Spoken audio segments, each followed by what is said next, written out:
Hello everyone, good morning to everyone. ನಾನು STS rural degree college principal Shrimati ಮಾತಾಡ್ತಾ ಇದ್ದೀನಿ. ಇವತ್ತು ನಮ್ಮ ಡಿಗ್ರಿ ಕಾಲೇಜ್ ನಲ್ಲಿ ಫುಡ್ ಫೀಸ್ಟಾ ಅಂತ ಒಂದು ಕಾರ್ಯಕ್ರಮನ ಹಮ್ಮಿಕೊಂಡಿದ್ದೀರಿ. ಹಾಗೆ ಇವತ್ತು ಎಲ್ಲಾ ಡಿಗ್ರಿ ಮಕ್ಕಳು ಸಹ ಭಾಗವಹಿಸ್ತಾ ಇದ್ದಾರೆ. ನಮ್ಮ ಡಿಗ್ರಿ ಕಾಲೇಜ್ ಅಲ್ಲಿ BA, BCom, BCA ಎಲ್ಲಾ ಮಕ್ಕಳು ಇವತ್ತು ಪಾರ್ಟಿಸಿಪೇಟ್ ಮಾಡ್ತಿದ್ದಾರೆ. ಇದರ ಒಂದು ಮುಖ್ಯ ಉದ್ದೇಶ ಏನಂದ್ರೆ ಮಾರ್ಕೆಟಿಂಗ್ ಮಾಡೋದು. ಸೊ ಎಲ್ಲಾ ಮಕ್ಕಳು ಸಹ ಇವತ್ತು ಹಲವಾರು ಡಿಶಸ್ ಮಾಡಿದ್ದಾರೆ. ಬಿರಿಯಾನಿ, ನಾನ್ ವೆಜ್ ಇಂದ ಹಿಡಿದು ಹೆಲ್ತಿ ಫುಡ್ ಇಂದ ಹಿಡಿದು ಎಲ್ಲಾ ತರದ ವಿಧವಾದ ಅಡಿಗೆಗಳನ್ನ ಮಾಡ್ಕೊಂಡ್ ಬಂದಿದ್ದಾರೆ. ಸೊ ಇವತ್ತಿನ ದಿವಸ ಇವರಿಗೆ ಒಂದು ಪ್ರಾಡಕ್ಟ್ ನ ಹೇಗೆ ಮಾರ್ಕೆಟಿಂಗ್ ಮಾಡ್ಬೇಕು, ಹೇಗೆ ಸೆಲ್ ಮಾಡ್ಬೇಕು, ಪ್ರಾಫಿಟ್ ಅಷ್ಟೇ ಅಲ್ಲ, ಕೆಲವೊಬ್ಬರಿಗೆ ಪ್ರಾಡಕ್ಟ್ಸ್ ಲಾಸ್ ಸಿಗ್ಬೋದು. ಸೊ ಇದರಿಂದ ಅವರು ದೇ ಆಲ್ಸೋ ಬದಿರ್ಬೋದು.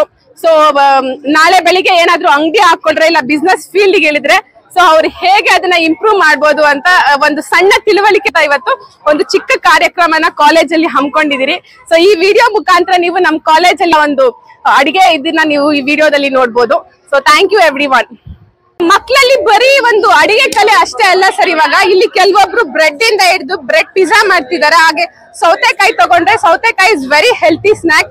ಇದರಿಂದ ನಾವು what are you doing cucumber chats ಅಂತ ಏನೋ ಮಾಡ್ತಿದ್ದಾರೆ ಇಲ್ಲಿ ಮಕ್ಕಳು. ಹಾಗೆ ಇಲ್ಲಿ ಬಂದ್ರೆ ಮೊಜಿಟೋ ಅಂತ ಒಂದು ಕೂಲ್ ಡ್ರಿಂಕ್ಸ್, ಬರೀ ನಾವು ಕೋಕೋ ಕೋಲಾ, ಪೆಪ್ಸಿ ಆ ತರದ ಒಂದು ಕೂಲ್ ಡ್ರಿಂಕ್ಸ್ ನೋಡ್ತೀರಿ. ಇಲ್ಲಿ ಒಂಥರ ಡಿಫ್ರೆಂಟ್ ಆಗಿ ಮೊಜಿಟೋ ಅಂತ ಏನೋ ಮಸಾಲಾ ಸೋಡಾ ಮಾಡಿದ್ದಾರೆ. ಸೊ ಇಲ್ಲಿ ಬಂದ್ರೆ ಅಡ್ಗೆ ಅಲ್ಲ, ಇಲ್ಲಿ ಬಂದ್ ಮೆಹಂದಿ ಅಂತ. ಸೊ ಮೆಹಂದಿಯಲ್ಲಿ ನಾವು ಬರೀ ಒಂದ್ ಮೆಹಂದಿ ಗೊತ್ತಾ, ಅರೇಬಿಯನ್ ಆರ್ ಇಂಡಿಯನ್ ಅಂತ. ಇಲ್ಲಿ ನಮ್ಮ ಮಕ್ಕಳು tattoo mehndi, simple mehndi, bracelet mehndi ಅಂತ ಹಲವಾರು ವಿಧವಾದ ಮೆಹಂದಿ ಕೂಡ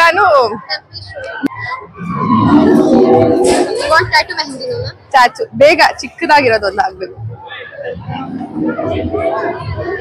ಬಹಳ ಖುಷಿ ಆಗತ್ತೆ ಸರ್, ಬಿಕಾಸ್ ಮುಂಚೆ ಎಲ್ಲ ಬರೀ ರೂರಲ್ ಹೈಸ್ಕೂಲ್ ಅಲ್ಲಿ ಮಕ್ಕಳು ಮಾತ್ರನೇ ಈ ಫುಡ್ ಫೀಸ್ಟಾ ಅಂತ ಮಾಡ್ತಿದ್ರು. ಈ ವರ್ಷ ಗ್ರಾಮೀಣ ವಿದ್ಯಾಸಂಸ್ಥೆ ಅಡಿಯಲ್ಲಿ ಆರಂಭವಾಗಿರುವ ನಮ್ಮ ಡಿಗ್ರಿ ಕಾಲೇಜ್ ಮಕ್ಕಳು ಸೇರ್ಕೊಂಡಿದ್ದಾರೆ. ಸೊ ಬಹಳ ಖುಷಿ ಆಗತ್ತೆ. ಸೊ ನೀವು ಈ ವಿಡಿಯೋದಲ್ಲಿ ನೋಡಿ ಎಂಜಾಯ್ ಮಾಡ್ಬೋದು.